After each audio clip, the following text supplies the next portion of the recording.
And everyone, are we back? Are we back? Is crypto back? I don't know. You probably don't know. No one probably knows. Maybe BlackRock. I don't know.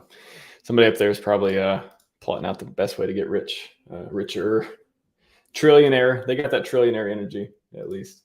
Anyway, this should be a good show. I usually don't talk about a lot of news going on, or I don't. I just don't think a lot of it matters, honestly. But every once in a while, yeah, lately it's been like, whoa, especially yesterday, XRP stuff that happened. Just a lot of interesting things happening in the last few weeks that seem, at least for me, at least they don't seem to be bearish as far as getting us into the next bull run, if and when it comes. It's never guaranteed, but historically speaking, it tends to go in cycles, and that's what we're hoping. That's what I'm hoping at least happens again. So let me say hi to the chat. We got a special gentleman that's going to join us here in a second as well. We got Juyoung coming on the show, creator of HSI Watch, and he sounds like he's been working on some other stuff as well you might want to talk about. Guys, what's happening? Good to see you. Good to see you. Always appreciate your clips and hanging out and all that fun stuff. All the positive energy. Red Squirrel, what's that? Glad we could make your time zone much more often lately. Been doing a lot more streams earlier in the day. It just works better for my schedule. And some other watchers. What do you call people who viewers? Friends, viewers, friends and family, viewers, hexagons, all that. It seems to work better for some of those as well. What's up, user 1234? 1234 12345 user. That's a classy name. I like it. Raphael, how's it going? Fox Modder, welcome back, man. Pump Fest turned into Dump Fest. Is that what's happening? I don't know. We'll take a look at it. Seemed like a lot, even on the PulseChain prices were going up stuff too recently. Again, I try not to look at the prices. There's a video I think came out today. A clip came out today on the channel on wealth mindset from the last wealth mindset, which was fantastic, as the other three had previous been as well. Go check that out. RHMax wealth mindset 1, 2, 3, and 4, and talking about not checking the price every day, especially in the bear market. It's no bueno. It can be, at least. There's no real point. Like, again, if you're not planning on selling, why are you looking at the price? Other than to hopefully give yourself some dopamine, which you hope to make you feel better for some other dependency you have on price going up. It's it's just, a lot of assumptions there, but I try to speak in terms of how I feel. Again, I don't want to give anyone advice, special financial advice, but I don't really want to give anyone advice on anything. So I try to just look at things, see how I interpret them. If I did it before, I can tell you how I did it. Alex Ramosi is really good at this too. He won't be like, it's like prescription versus advice or all this stuff. And I really like telling people like what I think, in my opinion, what I've done before that's worked, what I've seen other people do, or what I think other people are doing. But I do not want to tell you what to do. I don't want to prescribe things. It's just a messy rabbit hole. And for many, many reasons, I try to keep it more objective and more of experience-based rather than prescription-based on the show. So anyways, yeah, we'll talk about some 1020 here. Nice. It's awesome, Red Squirrel. Glad we could accommodate you. Glad it's working out. Joey Torres, Raphael, which project's coming? Yeah, I want to bring up Mintra, and I want to bring up if Walrus joins, I don't know if he will or not, but I just sent him a link just in case. Sure, we talk about some liquid loans, although we talked about that quite a bit the end of the other show. But we'll talk about a little bit about the projects, because I think, wow, especially if we get some momentum going in, that's going to be interesting when the projects start launching. A lot of the features you've been wanting to use. I think PulseChain needs good. It would be weird to me, again, RHMax for his ideals and his products and stuff too. But Hex on its own, Hex on Ethereum, you can build upon that. You can make derivatives. You can do all these things that build up Hex. On PulseChain, when you launch a layer 1, it makes complete sense to me that you need all the stuff you need on Ethereum. You need good projects. You need tools people want to use and can do business, can do commerce on your L1 and bridging and all that stuff too. So when Hex goes on PulseChain, as it has, it's on both, but when Hex is on the new L1, and now we got to support the L1, we have PulseX and all these things, I think that supporting the community projects that I think aren't scams, that will bring people over, that have obvious use cases and utility and are necessary to provide a lot of services and transaction stuff. I think that's a positive, and I think it's a natural thing to happen. And there's going to be good projects and bad projects, but I think it's better for the ecosystem, better for the chain, and it's helpful to support some of these projects that are helping the blue chips. Again, there's certain things, certain meme coins may or may not, all this stuff, but things that are clear utilities and provide services and provide methods for commerce across the chain. Those things seem like they will help the success of PulseChain. Again, we don't want it to be a ghost chain. Like, I know there's a lot into that, but I don't think ghost chains go to the moon. Say it like that. My personal opinion. Anyways, without further ado, let's get him on the show. Welcome back, Juyoung. Hey, good to be back. How you been? Pretty good, man. Pretty good. I broke a fast early the other day. I have to admit to everyone. I tweeted I was doing a 3-day, and I got about 40 some hours in, and I was like, I just don't want to do it right now. I did, and I'm normally not like that, but I was like, what am I doing this particular one for? If I have different goals and stuff, I don't want to get too much in fasting, but I really thought it'd be helpful, instead of continuing on my 3-day, I would just cut it right there. And then this weekend, and this week, do some 16-8. Well, 16-8's been my normal a lot of times, or some 24. So like basically just eating like 1 meal a day and all that stuff, and still exercising. So basically intermittent fasting, switching from doing a prolonged or a longer type of fast from intermittent to just intermittent and like a daily eating thing. So anyways, I felt great after that, and I don't know.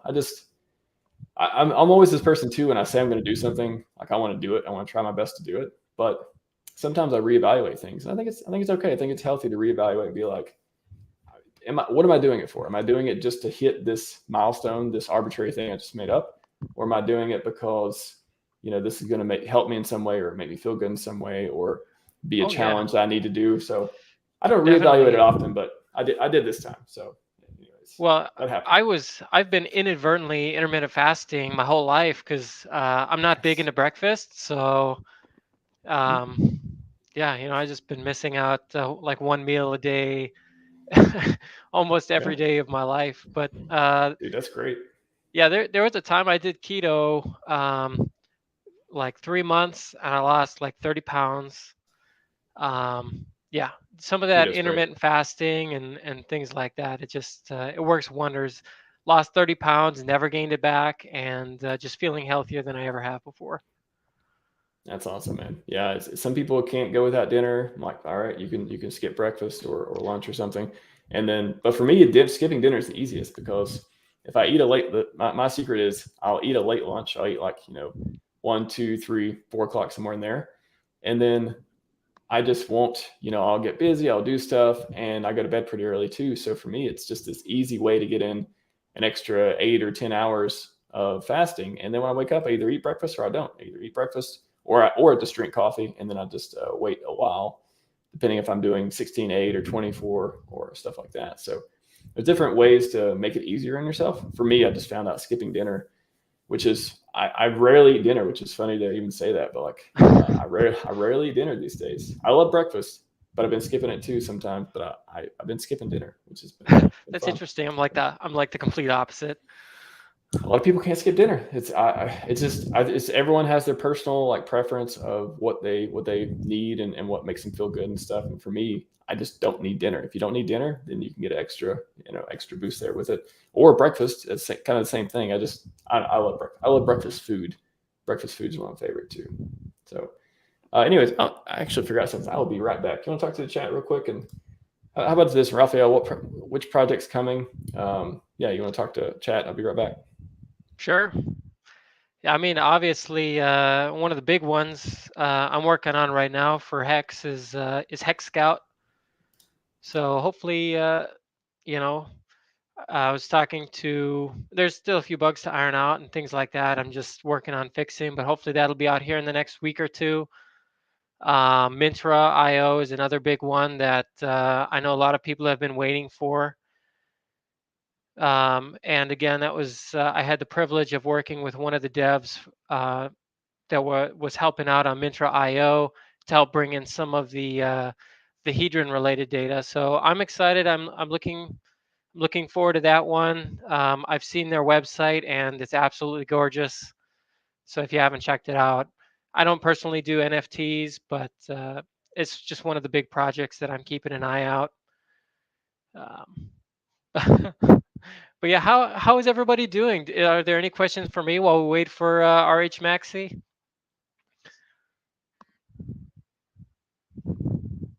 No, it doesn't seem like too many questions in the chat. It's Max, by the way. Yeah. Oh, no, it's all right. I was like half people call me RHMax. I'm like, it's kind of like saying your full name out loud. When I hear it, I think everyone just says it because it's like that's the channel name and they see it everywhere and all that. But it's funny enough, like it's some people call me Max, some people call me RHMax, but not many people call me RHMaxy. So that's actually it's unique. I like that, Juyoung. I like that. Yeah, well, because I never actually read RHMax. I always read RH Maximalist, and so interesting. I just I don't know, it just felt natural to me. But yeah, maybe I'll call you Max from now on. I mean, either way, I always say like it's one of those it's one of those endearing things where friends call me Max, or like people know me call me this, but otherwise maybe they call me like the full name or something. Anyways, not a big deal. Which project's coming out? I heard you. I was listening to everything the whole time though, and I heard you talk about Hex Scout and then Mintra. I wanted to throw up Mintra here for a minute too, but do you want to? While I'm putting up Mintra, what can you tell us about Hex Scout? Because a lot of people have been very curious and interested and excited about it. Like, what is Hex Scout and what is your part in it? So, I'm doing the programming for Hex Scout, the back end right now. Just kind of building out different features and making sure that everything is connected, pulling in data.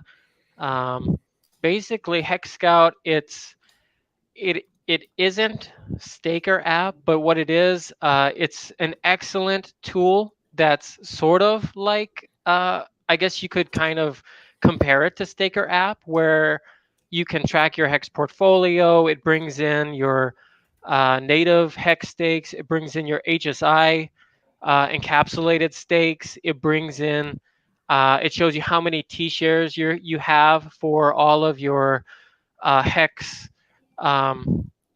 derivatives, like Maxi, Decky, Lucky, Trio, has all those. It also gives you quick links to, how can I buy Maxi? How can I buy Trio? How can I buy Hex? How can I make a stake? On top of that, it has a wonderful in-app tutorial for people who are new to Hex. So if you're like onboarding people to Hex, or you want to get people into Hex, it shows them step by step.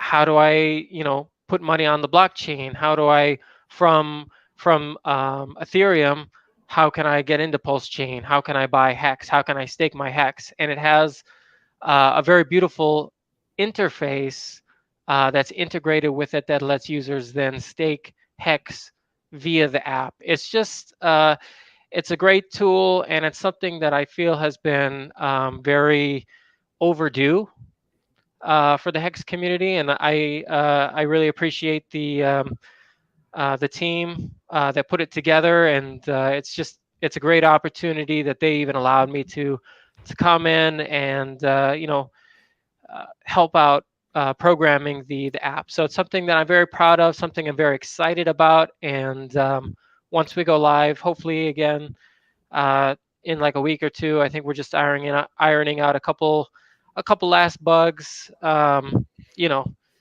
very excited for everyone to use it, experience it, check it out, show their family, friends, and just enjoy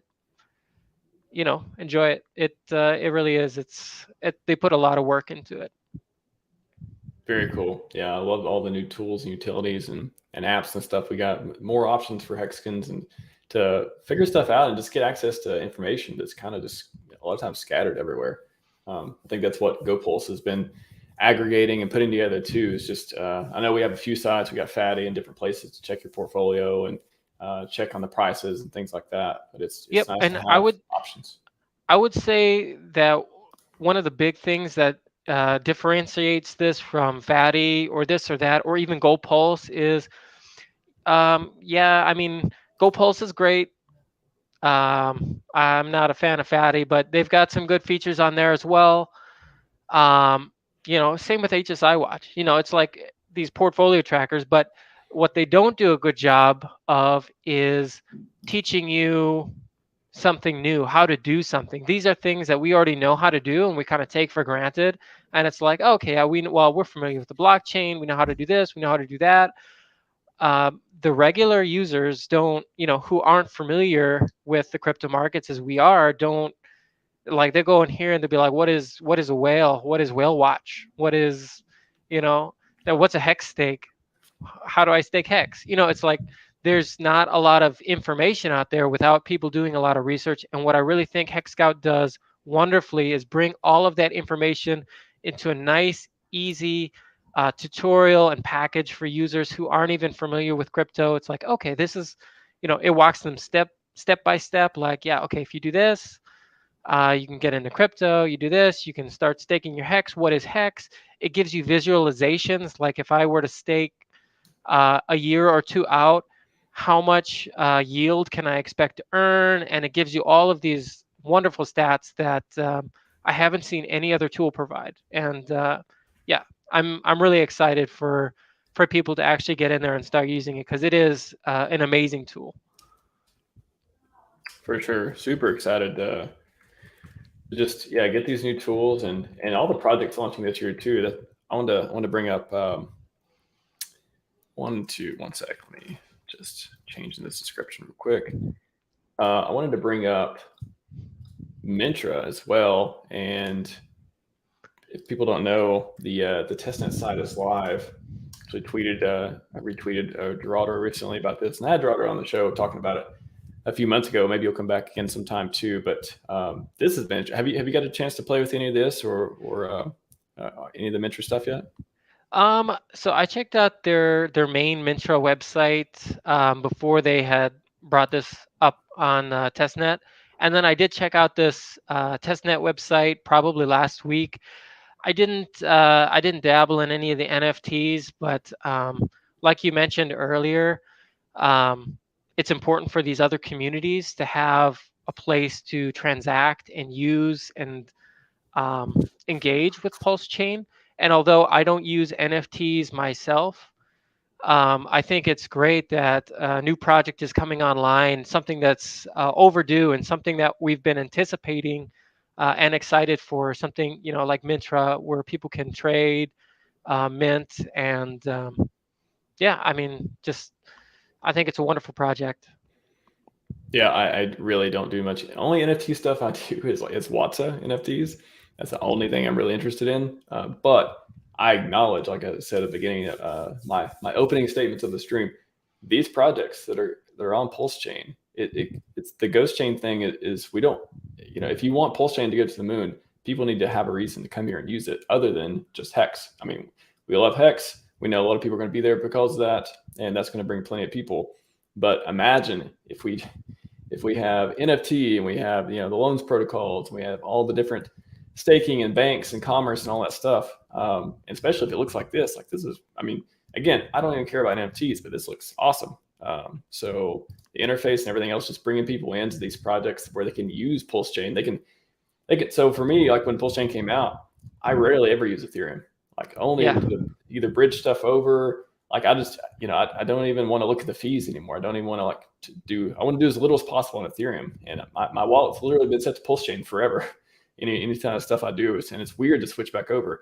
So if you want everyone else to feel that, they got to have a reason to do that. Like, why do I do that? Not only because I love PulseChain and Hex and stuff, but because they're products. There's a PHUX and there's PulseX and there's all the different PH products and all the different stuff launching, and that keeps me on PulseChain. Otherwise, if I want to go do something and I have to go to Ethereum, like that's less time I'm spending on PulseChain, less transactions I'm doing, stuff like that. So that's why I think these projects are important, because they're giving people a reason to not only use PulseChain, but to stay on PulseChain and take advantage of all the other benefits, lower fees, cheaper, faster, all that stuff that has it. Yeah, I mean, I 100% agree. I mean, we're all invested in Pulse and probably PulseX, Inc, Hex for sure. Even if we don't personally find value in these projects, other people do. I mean, it's kind of like, yeah, I like riding bikes, but not everybody likes riding bikes. Some people like riding skateboards. It's a little bit more risky. It's a different experience, but um, you know, you've got to have those options available for the people who want to use it. And it's going to bring more users, more people in. You know, I think even Richard Hart himself kind of, likened PulseChain to a mall, right? And the mall has various offerings. I may not go to each store and buy, everything there, but if I need something, still I go to the mall to find what I need to buy. And it's important to have those other stores there, even if it's just presence. You know what I mean? For sure. Yeah. And it's mall. Yeah, there's the casino parts of the mall. There's you may want to online shop sometimes because you don't want to go to the mall, but all these things are features and stuff that can exist on a network that is totally different than a contract like Hex. Like, this is a new network, like shifting that mindset, but it's still acknowledging splitting buying pressure. Like, I've talked about that a lot too over the last few months, of acknowledging, like, hey, there are going to be more coins. There are going to be people are going to be buying coins over Hex, over PulseX, and that's up to them. That's what you do in a mall. There's not just one. That's why it's called a mall and not just a store. There's even Apple stores in the mall, right? And then there's garbage stores in the mall too. So it's you kind of, there's trade-offs. There's no right or wrong about this stuff. It's just trade-offs.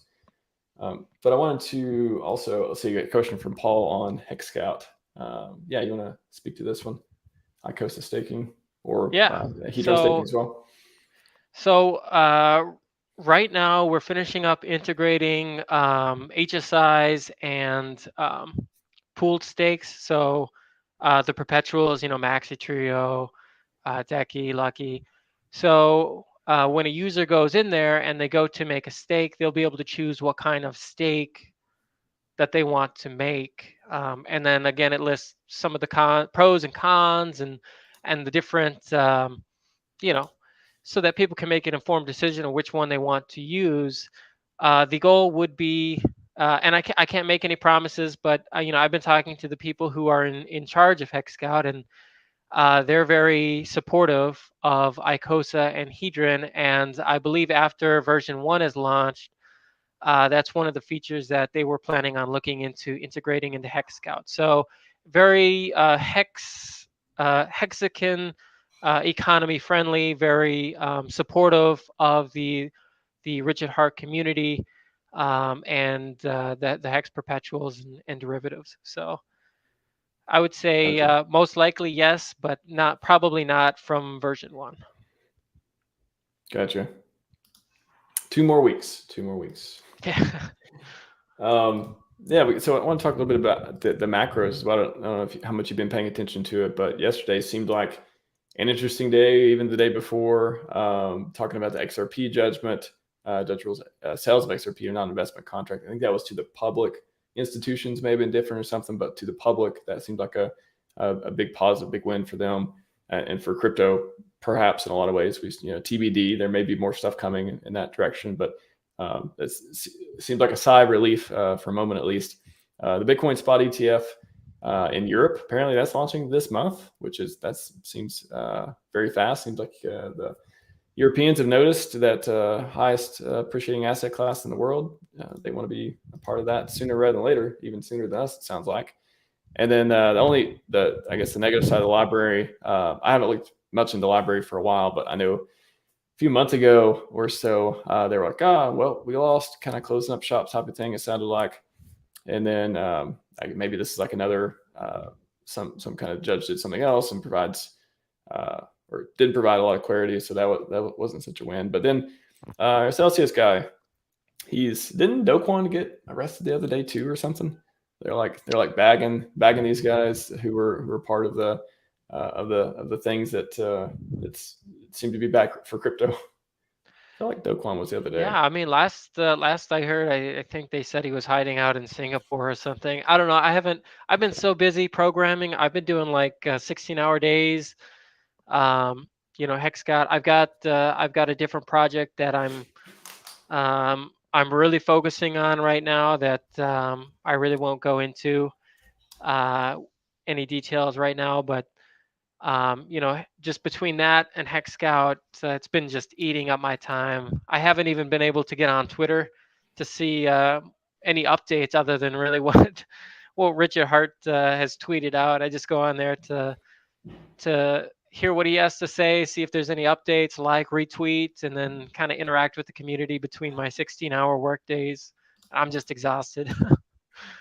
I hear you, man. I hear you. Yeah, it's been. I've been trying to stay less on Twitter too, and just kind of, yeah, like you said, Richard tweets something. I've only turned on notifications for when Richard tweets, and I haven't turned them on. I've turned off the app notifications on my phone, but I still get them in my feed of notifications. So it's not this.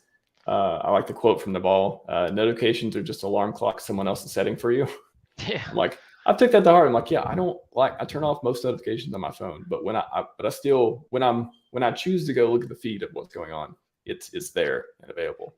So another thing that was happening too was I saw somebody post a chart about this. Discount was evaporating, in the words of Scotty does know. And yeah, I remember when it seems like it was just yesterday, it was at 40%. And we were talking about that.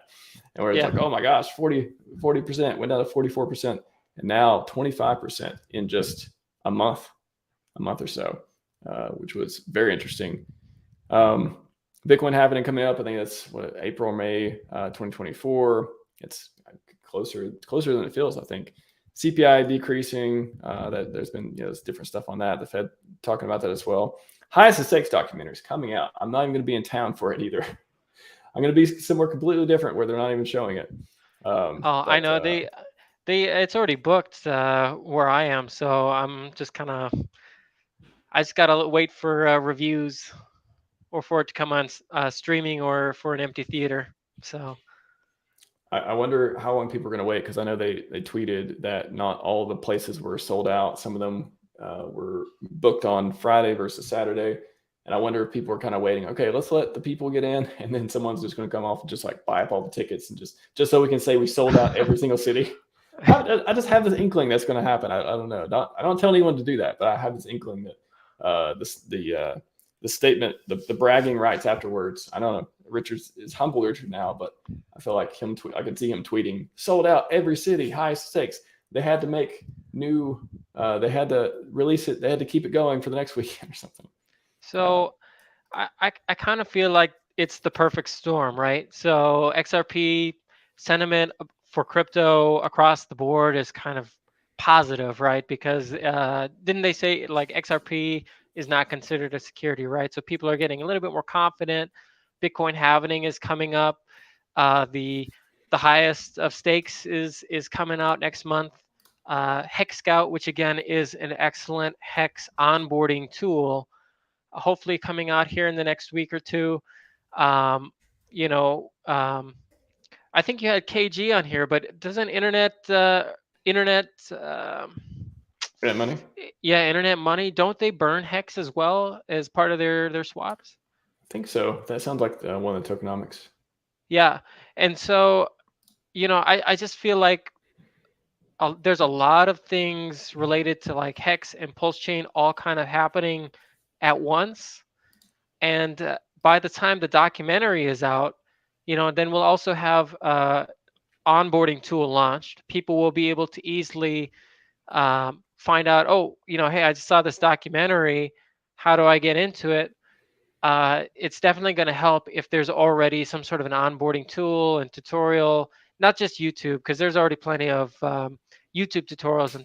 But I mean, just in general, I feel like a lot of things are kind of coalescing into kind of like this catalyst event. And who knows if that'll be like the catalyst, but I just feel like there's a ton of positive sentiment across the board for Pulse, Hex, and just crypto in general. So I'm really looking forward to this year. Yeah, it the end of was. this I year kept. specifically.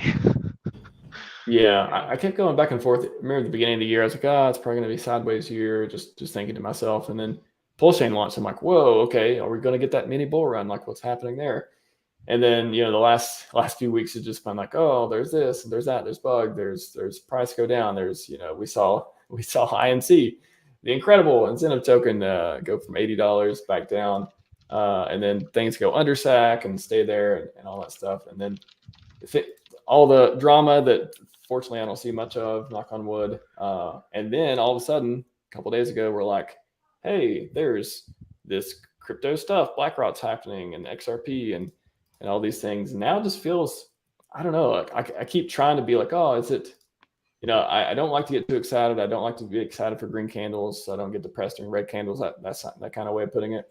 But it's hard not to be like, this is interesting and interesting in a good way. And Yeah. I hope it's momentum. I hope it's like you said. I hope it's like I don't know. It feels better than it's felt for a while, which is fun. I don't know, celebrate it while we can. Yeah. Well, I mean, if you go to let's take a look, like Go Pulse, and you look at the PulseX chart. I mean, like these charts are just looking amazing. I'm not a technical analysis guy, so but just looking at the way let's see, let's pull up the day chart. If you pull up the day chart and put on auto, like you just see, and you can scroll in a little bit too to kind of bring it up, but you can see it's just kind of like curving upwards, like yeah, I mean, we had a pretty good up from like a couple days ago. Like we're still up there, and there's some sell pressure right now. Probably some people who are like, "Man, I should have gotten out earlier," and now they're like, "Quick, getting out," and potentially at their loss. But I mean, when I look at this chart, like I just feel good. Like Mm. I'm not really worried about dips at this point anymore. I feel like the worst is over, the worst is behind us, and we're slowly on the up curve. At least that's what I'm hoping. Obviously, I don't have a crystal ball, but it's just a beautiful pattern. I was just going to talk about while we're on PulseX too. I don't know if you caught our friend Somi was calling out some of the inaccurate APR numbers. By the way, is this a deep fake? Is this real, or did they actually picture this? I feel like That it's has got to to be a be. deep fake. Yeah, I see the legs look really small there, but they did such a good job on that. It's like So a funny. standard facial expression. Yeah, it's nice. He was tweeting about the what was it, the PulseX LP and the PulseX. Do you know what I'm talking about? I was gonna pull up the tweet, but Oh, yeah, I do. I'll I pull do up the know tweet what too. you're talking about. Yep. Especially on the hex pair, I think that's what was the that's what we're like. Yeah, I mean, it was funny because the result was like basically encouraging people to stake more too, which was like it's actually not the worst outcome is if people stake instead of do LP more. I kind of that could be worse, but trying to find his tweet too because it's been a few days and the dude tweets like mad, so it's hard to find it. Or what if I just do from your friend Somi Sex APR? Yep. I do remember that text though, and I was kind of shaking my head, but I don't know enough about the issue to really speak to it. Yeah, I But don't know much other than the APR numbers were off, and then I don't know if they got fixed or changed because I think he showed like they changed too. So like somebody maybe some of the devs heard talk about it, or they were just being updated in its first place. I'm not sure, but yeah, well, the APRs change all the time anyways, so it's just kind of like, I mean, when I looked at the snippets, it didn't seem like, I mean, obviously that's APR from the farms that I okay. was like, you know, I don't think I would be providing LP for that low of an APR anyways. But um, but yeah, No, I don't know. There's a lot of factors that go into APR, including like the price and the the portion of the pie that you are providing to the LP. You know, and I've seen many APR percentages just like drop like in a day, like you know, just like the farms, you know, they used to be like 2,000, 3,000, and now they're like, you know, in a matter of a day or a week, they went from that to like 1,500. It could be because of the price. It could be because more people started providing LP. There's just so many factors. It's hard to tell if it was, you know, like a UI thing or if it was something else. So, and if there was an issue, then it would have been a UI thing. So, Bullish on PulseX V3. No, we have burn, no. we have earn, and we have earn more. It's earn more and burn more. I don't know. Yeah, and yeah, there's some other extra thing. It's I don't know. To me, like when I first saw it again, I was like, you know, the APRs were already kind of low anyway, so I wasn't that interested in doing LP for some of the pairs that may have been affected anyways. But I was like, man, part of me was like, okay, when are we going to get PulseX at full speed? Like when are all these things going to be polished? When do I not have to click this to see all this stuff? And you know, this is going to be either turn into burn and earn or something else. It sounded like, you know, Richard can work. I guess he's trying to decide like what's most important to work on and roll these things out over time. And I get that.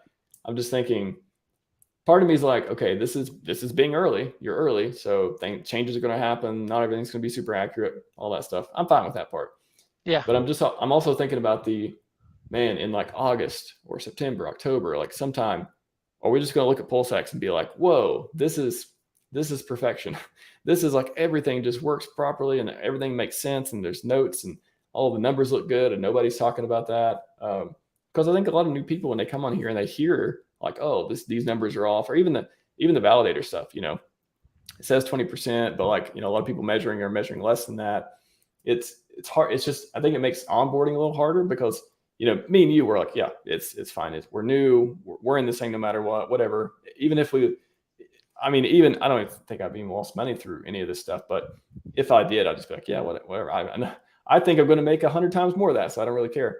And because we're already in. But the onboarding story of getting these people to use PulseX and then, or validate or whatever it is, or using PulseChain in general. And then they're like, well, what about, you know, these inaccurate stuff? How can I, you know, what is going to pump people up for this? Do we just need more time to get everything polished? I mean, so I've got a couple different thoughts on that, and one of them is like most products are not always 100% perfect, and usually they go through iterations, and that's fine. But you know, at the same time, too, there's people, and I'm not saying Sami because I love Sami, but you know, it's like anybody could say anything about anything and people would just take it at face value without them having to do their own research. So like I could make an accusation about that, you know, somebody doing something completely wrong or, hey, well, these numbers are off. And the majority of people, they just look at the headline, they just look at what's presented to them and that's it. They just take it as fact and move on. So, you know, obviously he seems like he had done his research, but at the same time, I just kind of took it with a grain of salt because it's like I don't have the technical expertise to verify that, and it's like, you know, do I want to focus on that where it's like, oh, an APR dropped from 30 to what, like a little under 10%. Like, yeah, I could focus on that and bring FUD and stuff and make people like more wary about these numbers, or I could just focus my effort on enriching the community, trying to bring a product or reaching out to devs and asking them like, hey, I found this, like, can we improve on it? And it's like, okay, I found an issue, bring it to the dev. Now the dev has a chance to make the change without, you know, basically fudding everybody and PulseX. So I think you know, obviously there's a time and place for everything, but you know, I think putting people on blast or things like that, it might not be the best approach.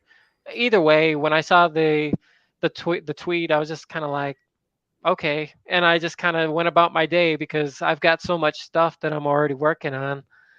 Um, you know, it's like, yeah, the numbers could be off, but I'm not really interested in V2 at the moment anyways. And I know they're constantly improving and making changes to the site. So it's not like, you know, but yeah. Yeah, So yeah, similar action too. I just think that I think again, not having expectations of anything. However, the last 2 years have been the explaining why PulseChain is taking so long is because Richard wants perfection. Everything's going to be perfect, and then when it launches, like actually that's not how software works. Actually, you need to test theories, and some numbers aren't going to be right because you need to port them over to a new system and different dynamics and tokenomics and stuff too. So I guess the best thing to take from it is if you're in this thing and you're looking at it and like, hey, all these, it seems like a lot of stuff's going wrong or otherwise, you're early and software is hard and it's just kind of, the price you pay for the best performing asset is the extreme volatility as well. Hex went down 99%. It also did 10,000x. You choose your own adventure, I guess, is a takeaway as well too. But yeah, it's coming from like a programming background and having done HSI watch and all that stuff. Math is very hard, especially when you're pulling data from the blockchain and all these different sources. Things can get very large and very overwhelming.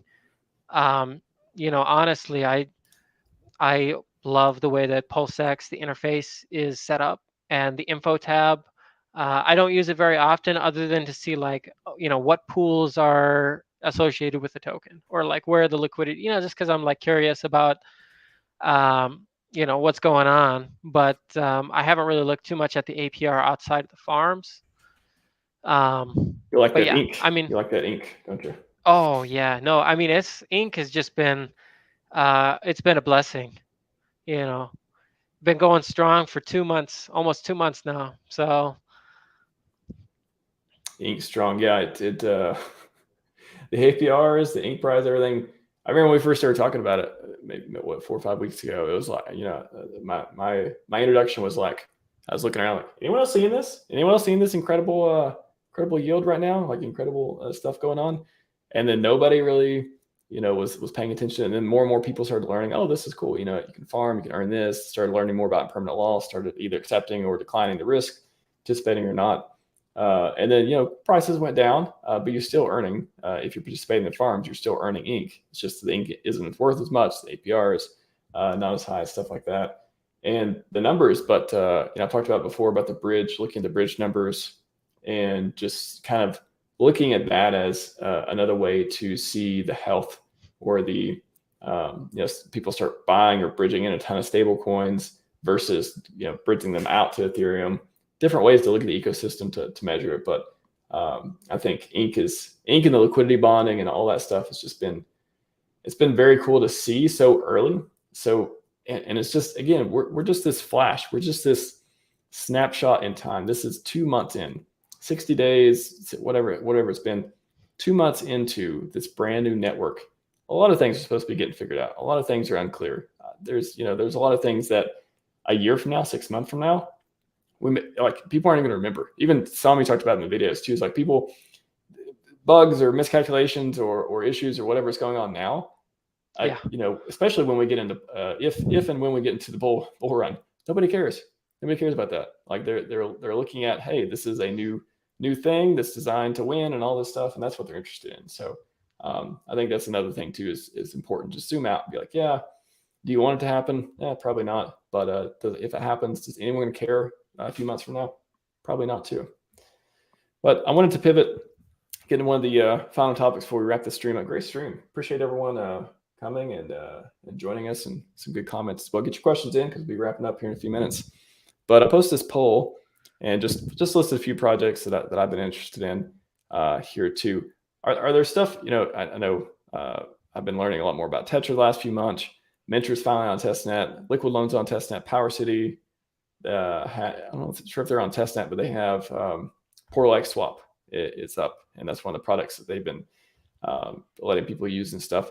What is there products here? Any of these in particular that you like or are excited about to use, or tokenomics wise or utility wise? Is there anything else that you're interested in that you hope to be coming out in the next 60 days or so? You know, I'm a little bit worried about using new products right off of launch, but I've heard of all of these products, and I'm actually I'm like secretly excited about all of them. But I think probably of the four you have listed here, it's probably a tie between Power City, Tetra, and Mintra, which is crazy. And liquid loans too. Like I don't usually try to take out loans, which is the only reason why I'm less excited about liquid loans is because I don't do loans myself. So, but I've heard a lot of good use cases for taking out loans. So I understand why people are excited about it. And I think, it's worth being excited about if that's like one of the features that you're interested in. But Power City, um, and Portal Swap, I think is going to help bring adoption. Tetra too, if Tetra is successful in what they're doing, it kind of puts the power of automation in the hand of the users and lets people react quicker with smart flows and automated workflows, which I think is just incredible. So I'm optimistically wary. I want to see it in action first and see how other people are using it. But Tetra is one of the projects again that just I'm secretly excited about. I'm just kind of been watching over the past half a year.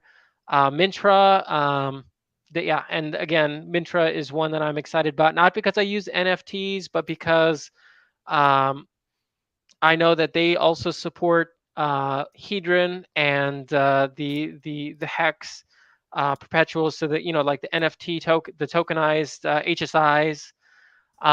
And so, like I mentioned, one of their devs had reached out to me and asked if I could help them out with some of the calculations on that, or how I got the data. And so I'm very excited about that one, not only because of that, but then also it just looks beautiful. And like you said, there needs to be um, offerings at a mall, right, to attract people. If there's no offerings of other products, like why is there a mall? It's just like a single store, and if I have no reason to go to the Apple store, then I'm not going to go to the Apple store. But if I'm at a mall and I see an Apple store, I might be tempted to go in and check out what's there. I personally will probably not use Mintra myself, but it's one of those projects that I'm just very excited about, and I think it's going to be wonderful for the PulseChain economy and community. So Yeah, I know, like, I didn't vote in your poll intentionally because I'm secretly excited for all of them on some level. you were so excited that you couldn't dare click a button to offend the other buttons. I understand. Yeah, I didn't vote.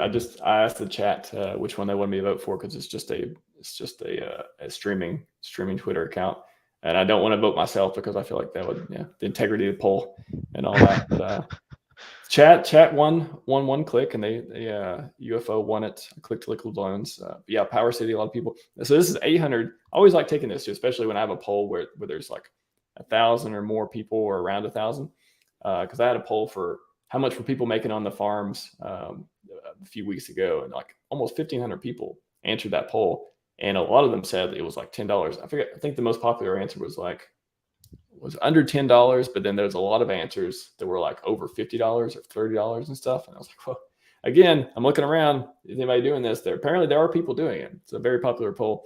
But for this one, 892 votes. So it looks like 400 people who clicked the button or so.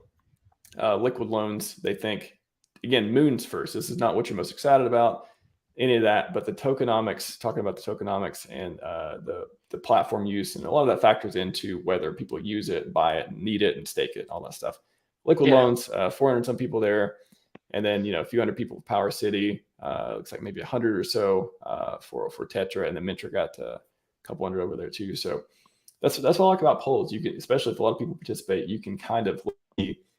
Again, you got to factor in there's a margin of error. You got to assume people are telling the truth. Some of these questions, it's easier to not tell the truth versus tell the truth too. But looking at it like this, it's very cool to see there are active people who are excited about these products coming up on PulseChain, and which ones that they've either put their money in and that now they're kind of like they want it to succeed, or they really just believe in the tokenomics and the power of the platform to provide a lot of value for the ecosystem.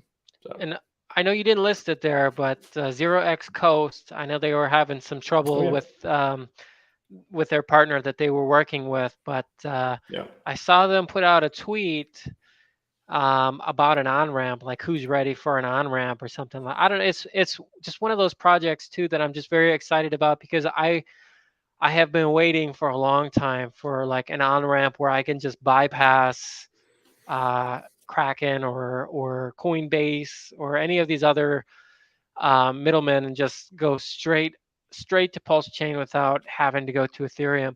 One thing I did find out though through working on Hex Scout, and it's even included in one of the tutorials on Hex Scout, is I think it was changed now, but you can actually send your funds from send your funds directly from your Kraken or Coinbase account and specify your recipient wallet. So you can actually just buy your ETH or US dollar or whatever and just send it directly into Pulse to your recipient wallet on PulseChain, which I hadn't thought about before, because previously I was just going from Coinbase to my wallet and then to the bridge. But it was just like one of those things that made me think like how nice it would be to just have a direct on-ramp to Pulse.